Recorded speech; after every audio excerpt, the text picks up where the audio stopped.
ఖరారైన parliament budget సమావేశాలు జనవరి 28 నుంచి April 2 వరకు జరగనున్నాయి.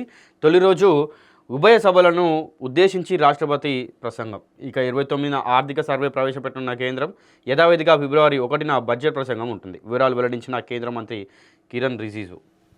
పార్లమెంట్ బడ్జెట్ సమావేశాల తేదీలు ఖరారయ్యాయి. జనవరి 28 నుంచి ఏప్రిల్ 2 వరకు బడ్జెట్ సమావేశాలు జరగనున్నాయి. తొలి దశ సమావేశాలు జనవరి 28 నుంచి ఫిబ్రవరి 13 వరకు నిర్వహించినట్లు పార్లమెంటరీ వ్యవహారాల శాఖ మంత్రి కిరణ్ రిజిజు వెల్లడించారు. మార్చి 9 నుంచి ఏప్రిల్ 2 వరకు రెండో దశ సమావేశాలు నిర్వహించినట్లు తెలిపారు. పార్లమెంట్ ఉభయ సభలు సమావేశం అయ్యేందుకు ప్రభుత్వం ప్రతిపాదించిన తేదీలకు రాష్ట్రపతి ద్రౌపది ముర్ము ఆమోదం తెలిపారని కిరణ్ రిజిజు ఎక్స్ వేదికగా పేర్కొన్నారు.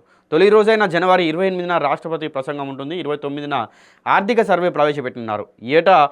ఏటా మాదిరిగానే ఫిబ్రవరి 1న ఆర్థిక మంత్రి నిర్మలా సీతారామన్ బడ్జెట్ను సమర్పించనున్నారు.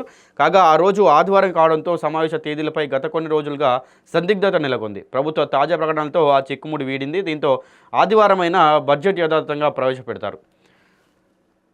సో జనవరి 28 నుండి పార్లమెంటు బడ్జెట్ సమావేశాలు జరగబోతూ ఉన్నాయి. సో మనకు తెలంగాణలో ఆ రోజు 28 రోజే సమ్మక్క మేడారం అయితే ఉంటుంది.